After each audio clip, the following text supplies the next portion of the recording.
Hi, I'm Danny. Today I'm going to explain a horror movie where a quiet night turns into a nightmare. It's called Something Was Hiding in My Closet. A chilling tale of shadows, whispers, and a terrifying presence that refuses to stay hidden. Let's get into it. I was 10 years old the first time I heard it. A faint creak, followed by the unmistakable sound of slow, dragging breath coming from inside my closet. At first, I thought it was the old wood shifting. Our new house was over 100 years old, and Mom kept saying it had character. The floorboards groaned when you stepped too fast, and the walls moaned when the wind picked up. So when I heard something stirring behind my closet door, I told myself it was just the house doing what old houses do. But then it started happening every night. We had just moved to Elm Ridge, a small town wrapped in mist and pine trees, where even the summers felt gray. Our new house sat at the end of a gravel road, far from the neighbors. It was massive compared to our old place, 3 stories tall with a tower-like attic. Mom was thrilled, but I hated it. Something about the house felt heavy, as if it remembered things. My bedroom was on the 2nd floor. The walls were painted a dull blue, and one whole side of the room was taken up by an ancient, towering wooden closet. It had 2 heavy doors and ornate iron handles. It was like something out of a Victorian mansion. It loomed at the foot of my bed, impossible to ignore. That first night, after the boxes were unpacked and the lights turned off, I lay in bed, staring at the closet. I remember distinctly closing it. I even jammed a chair under the handle, just to be sure. But at around 2:30 a.m. I woke up. The room was freezing, the nightlight flickered, and the closet door was open. Just a crack. I sat up slowly, heart thumping against my ribs. I stared into the gap, and I swear something moved. A slow shadow passed behind the opening. Then came the sound, a deep wheezing inhale. Like someone or something was crouched inside, breathing heavily. I squeezed my eyes shut. I told myself it was just a dream. But the next morning, the chair was still against the door undisturbed, and the door was wide open. It kept happening. Night after night, I'd close the door, check the latch, even duct tape it once, and yet by morning, always open. The gap was never wide, but it was just enough to know something inside wanted out. I told my parents. Mom smiled gently, told me it was just stress from the move. Dad laughed and blamed the cat Whiskers, who never came near my room. In fact, he stopped entering the hallway outside my door entirely. He'd sit at the threshold, hiss at the closet, and bolt down the stairs with his tail puffed up. Then came the night I saw it. I woke again at 2:33 a.m., not from noise, but from silence. An unnatural kind of stillness that made your skin crawl. I looked at the closet. The door was cracked wider this time, and there, just visible in the pale glow of the nightlight, was a hand. It wasn't human. Long, gray fingers wrapped around the edge of the door. Fingernails like shards of black glass. It didn't move, just rested there. Waiting, watching. I couldn't scream. I couldn't move. I slowly pulled the blanket over my face, trembling as the breathing resumed. Closer now, heavier. I didn't sleep. Not a second. When the sun finally crept through the window, I dared to look. The closet was wide open. My teddy bear Bruce was gone. Only the duct tape remained, torn clean down the middle. I refused to sleep in that room after the night Bruce disappeared. I begged my parents to let me sleep on the couch or even the floor in their room. They brushed it off as nightmares a phase. "You're just not used to the new place," Mom said, brushing hair from my face. "There's nothing in your closet."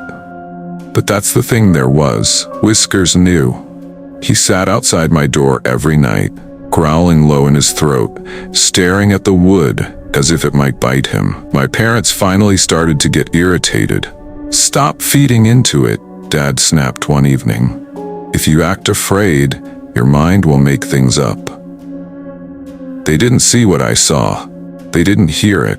That night, they made me sleep in my room again. I barricaded the closet with my dresser, dragging it across the floor with all my strength.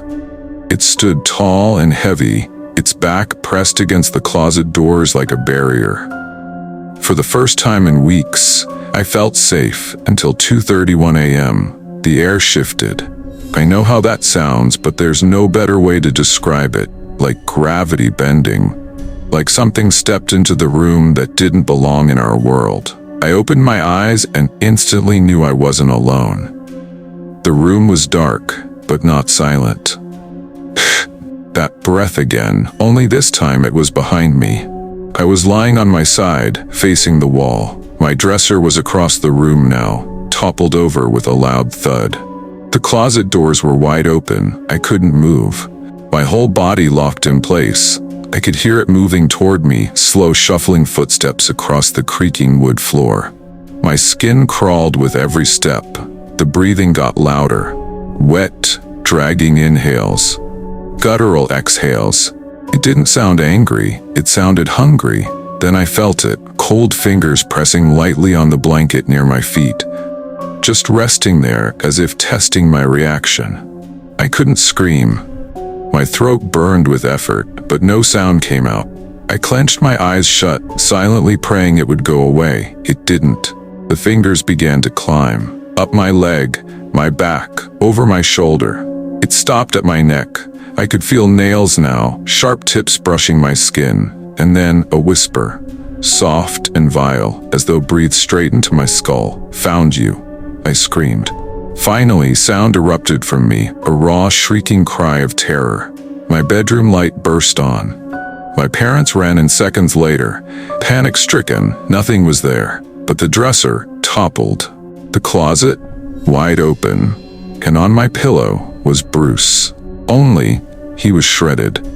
His eyes were missing, his stuffing torn, and in his place, stitched across his fabric belly in red thread, were 3 jagged letters, "Run." After the night I found Bruce mutilated on my pillow, I never stepped foot back in that room. My parents, finally rattled by the sheer terror in my face and the obvious damage to the room, let me sleep downstairs on the couch. But sleep didn't come easy, because the house didn't stop. The whispering started 2 days later.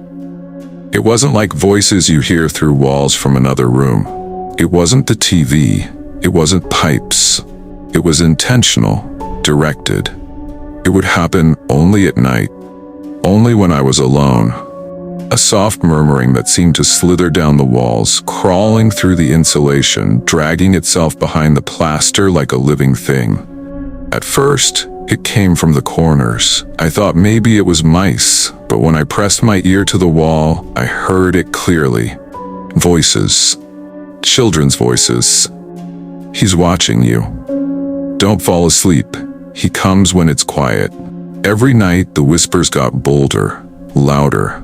At 3:12 a.m. on a Wednesday, the voice of a child I'd never heard before said right behind my head, "You're already dead here." I sat up and screamed. Dad stormed into the room, irritated and half asleep. He checked the walls, banged on them, opened a few panels in the basement to show me there's nothing alive inside these walls except bad wiring and dust. But there was something. I began staying up, flashlight in hand, watching the walls. Listening. I began to notice cold spots, areas of the room where the temperature dropped so suddenly I could see my breath. The air would tighten around me, as if something were squeezing the space itself. Then the drawings started. I didn't draw them. I swear I didn't. But each morning I'd wake up on the couch to find lined notebook pages scattered on the floor. My handwriting, my style, but messages I didn't remember writing. "He knows your name. Don't answer the door. Don't listen to the music. If you knock 3 times, he comes through." And then the final page, a rough drawing of a man, tall, with limbs too long, fingers like broken twigs, and no face. Just a swirling mass of black, like a whirlpool. Underneath, in big red crayon strokes, "He lives in the walls." I showed my parents. They blamed stress, nightmares. "You're acting out because of the move," Mom said, her face pale. Remember, but she couldn't explain the pages. Or why, that same night, the walls of the living room began bleeding. Thin rivulets of red seeped from the seams where the drywall met the ceiling. I touched it. It was warm, and the whispers came back, louder than ever. "He's almost here." The night the walls bled, we finally left the house. My dad bundled us into the car with a half-packed suitcase and drove to my aunt's house on the other side of town. I didn't care where we went. I just needed to get away from that thing. But the problem was, it came with me. The first night at Aunt Susan's, I woke to find the bathroom light on across the hallway. I could see it under the door, a thin, steady glow. I figured maybe she'd forgotten to turn it off. I walked over, still sleepy, and pushed the door open. It was ice cold in there. Not just chilly, not just drafty, the kind of cold that bites through your skin and burrows straight into your bones. And standing in front of the mirror was a figure. He didn't move. I blinked hard. At first, I thought it was me, my own reflection playing tricks. But it wasn't. I was still by the doorway. The thing in the mirror was already inside the bathroom. Its arms were too long. Its legs bent wrong. Its face was missing, like someone had taken a wet rag and smeared it across the glass. But it was looking at me. Somehow I could feel it. I couldn't breathe. I tried to step back, but my feet wouldn't move. Then it lifted one hand, a single finger, and tapped the mirror 3 times. Tap, tap, tap. The light flickered. When I screamed, the mirror shattered, all by itself. The shards exploded outward, a few slashing my cheek and arm. Blood hit the sink. Dad rushed in, found me crying and shaking, but there was no one else in the room. Just the shards. And in each sliver of mirror, I saw it again. That same face, that same swirling void where eyes and mouth should be, like it had etched itself into the glass. Aunt Susan let us stay, but even she began to notice things. The TV turned on by itself at 3:12 a.m. every night. Static. Always static. The dog refused to enter the guest room I was sleeping in, barking at the doorway like it could see something we couldn't. And worse, my drawings returned. One morning, a page was found inside Aunt Susan's locked jewelry box. Another stuffed behind the toaster. One appeared in the back seat of Dad's car, taped to the rearview mirror, all with the same phrase, "He sees you through the reflection. Do not look directly at him. Do not listen when he speaks your name." Then, one night, I forgot. I was brushing my teeth, tired, half asleep, and I looked up. He was right there, behind me in the mirror. Not in shadow, not distant. He was close. I turned, but no one was there. When I looked back, the mirror was cracked in the shape of a face, and written in toothpaste on the glass was just one word: soon. It started with a creak. Not from the floors or stairs, but from the walls. One evening, Aunt Susan mentioned something strange while we were sitting at the dinner table. She said, "Did either of you open the door next to the linen closet upstairs?" My dad frowned.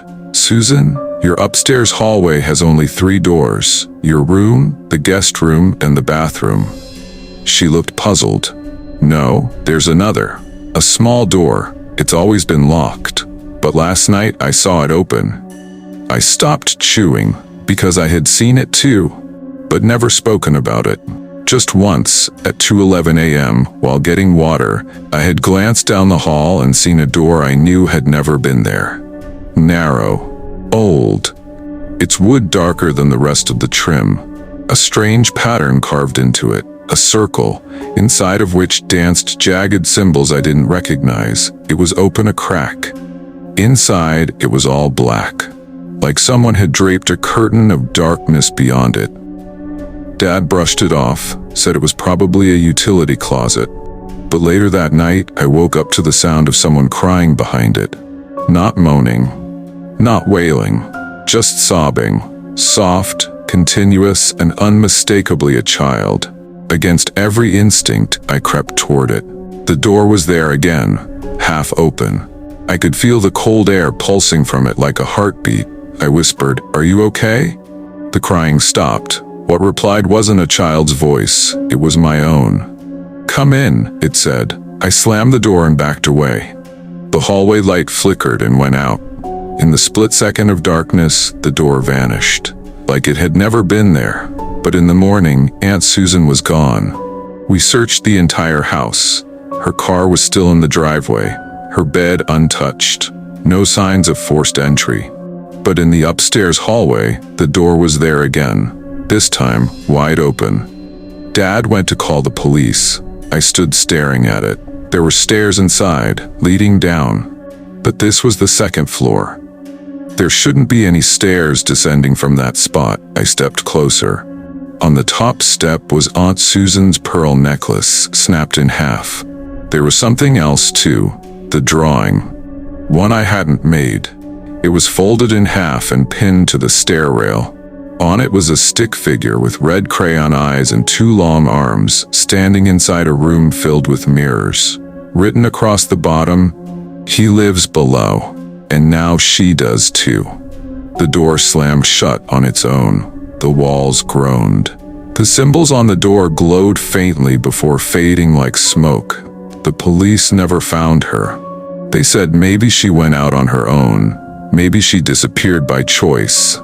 But I know the truth. That room wasn't there. Until it wanted to be. We moved after Aunt Susan vanished. The house was too heavy with memories, too many questions, too few answers. My dad picked a newer place on the edge of town. Clean lines, open spaces, nothing old or creaky. But evil doesn't care about square footage or drywall. It follows. The new house had central air, and with it a single vent above my bed. Just one square grid in the ceiling. Nothing unusual at first. But one night, I woke up to breathing. Not my own. It came from the vent. Shallow, rhythmic, human. I sat up, staring at the metal grid. I couldn't see anything in the dark, but I could hear it. Inhale, exhale. Then, a voice, whispering. It sounded exactly like Aunt Susan. "Don't let him in." I froze, my blood iced over, my chest tightened, my mouth was dry, but I forced a whisper. "Who's there?" Nothing. Just a pause, then a new voice, lower, hungrier. "Too late," I screamed. My dad burst in, flipping the lights on. I pointed at the vent, babbling about the voice. He checked. Nothing there. No raccoons, no wires out of place. We even called an HVAC specialist the next day. He unscrewed the panel, looked inside. "Nothing unusual," he said. "Just ducks, dust, some old debris." He pulled out a photo, old, black and white, folded into eighths. It showed a family of four standing in front of a fireplace. The back said, "The Dunns, 1947. But the woman in the photo, she looked just like Aunt Susan, except her eyes were scratched out. That night, the whispering came again. Only this time, it wasn't from the vent, it was under my bed. The air turned cold. The room dimmed, like the light itself was backing away. I didn't move. Couldn't. A hand gripped the mattress from underneath. Not clawed, not skeletal. Just wrong. The fingers were too long. The knuckles bent the wrong way. They gripped tighter. Then the voice whispered, "You breathe through me now." The vent let out a low groan, metal twisting. It started spewing not air but dust, ash, bits of teeth. A burned child's shoe hit the floor. I ran. My dad stayed behind to close the vent, but as he did, something slashed across his forearm. 3 perfect lines, as though marked by claws or talons. That night we slept in the car, and the next day the vent was sealed shut with industrial mesh and concrete. But sometimes if I walk too close to it, I still hear breathing. It started when I got a new roommate, Colin. He seemed normal, quiet, paid his rent early, didn't leave dishes in the sink, but something about him felt hollow, not sad, not mysterious, empty. He moved in with just one suitcase and no mirror. When I asked if he wanted to use the spare one in the bathroom, he said, "I don't need it. I already know what I look like." That was the first red flag. The second came 2 weeks later. I was brushing my teeth, early morning groggy, fogged up mirror. Colin passed behind me. But I only saw myself in the glass. No shadow, no outline, just empty space where he should have been. I blinked, turned around. He was there, walking to the kitchen. I turned back. Still just me. I said nothing, just watched him closer. He never used reflective surfaces. Not phones, not windows, not car mirrors. And anytime I looked at a selfie I'd taken with him in frame, his figure was either blurry or missing altogether. One night, I stayed up, hid behind the couch. Watched him when he thought I'd gone to bed. He stood completely still in front of the blank TV screen. For an hour, no movement, no blinking. Then, he smiled, not with his mouth, with his eyes, like something had turned on behind them. And then he walked into the screen, or at least it looked like he did. The TV flickered, his body shimmered like heat over pavement, and he simply phased into the reflection. The next morning, he was in the kitchen, drinking black coffee. I confronted him. I asked what I'd seen. He smiled. "You weren't supposed to watch." I asked him point blank, "Are you even human?" He shrugged. "Human enough." That night, I locked my bedroom door, blocked the mirror with a towel. At 3:17 a.m., I woke to scratching behind the mirror. Slow, deliberate, like fingernails across metal. I removed the towel and stared. The reflection showed my room, empty. But when I looked behind me, Colin was standing there. Yet, he wasn't in the mirror. He whispered, "We live behind the silver. You only see the lie." I screamed. The glass fractured, not from impact, but from within. A hand pressed against it from inside the reflection. Not his, not mine. Something older. That hand pressed until the mirror burst, shards raining to the floor. Colin was gone. In his place, a perfect silhouette burned into the wall, as if he'd never truly existed in our world at all. But the crack in the mirror never closed. And sometimes, when I pass by it, I see a face that isn't mine, and it's watching. It was a cold, rainy night when my phone rang. The number was unknown, no area code, just a strange string of digits I'd never seen before. I hesitated but answered. A woman's voice whispered, barely audible over static, "Don't answer." Then silence. I was about to hang up when a deep, raspy voice took over. "You opened the door. Now it's coming." I froze. The call ended abruptly. That night, my dreams twisted into nightmares. I saw shadowy figures lurking just beyond the edges of the light, and a whisper that followed me everywhere. "You can't hide." The next day, I tried calling back the number. No connection. The number had disappeared. Over the next few nights, my phone kept ringing. Each call from a different unknown number. Each call chilling me to my core with messages I couldn't understand. Then things started to happen in my apartment. Lights flickering, objects moving on their own, and the feeling of being watched. One evening, I woke to my phone buzzing. The caller ID read Mom, but when I answered, a cold voice hissed, "She's next." Terrified, I tried to leave, but the door wouldn't open. It was as if the apartment had trapped me inside.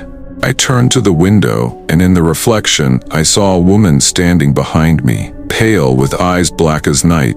I spun around. No one. But my phone buzzed again. A text message appeared. "You answered the wrong number." After the terrifying phone calls, I thought the worst was over. But it wasn't. Every night, the shadow came. It wasn't like a normal shadow cast by light. This one moved independently, slithering along walls, creeping across floors, always just beyond my vision. At first it was silent, but then whispers began. Soft at first, barely audible, like a breath against the back of my neck. "You can't run. You belong to us." The whispers grew louder, more urgent, until I felt them inside my mind. One night, I decided to confront it. I stood in the center of my living room, lights blazing. "Show yourself," I demanded. The shadows stretched and twisted, forming a figure, tall, gaunt, with hollow eyes that burned with darkness. It spoke, not in words, but in feelings. Despair, fear, a hunger for my soul. I tried to flee, but the room twisted, walls bending impossibly, doors vanishing. The shadow was everywhere. It whispered my darkest fears, my most painful memories. And then it smiled. The shadow's grin stretched impossibly wide, as if darkness itself smiled through it. My breath caught in my throat, panic rising like a flood. The walls closed in, pressing tight.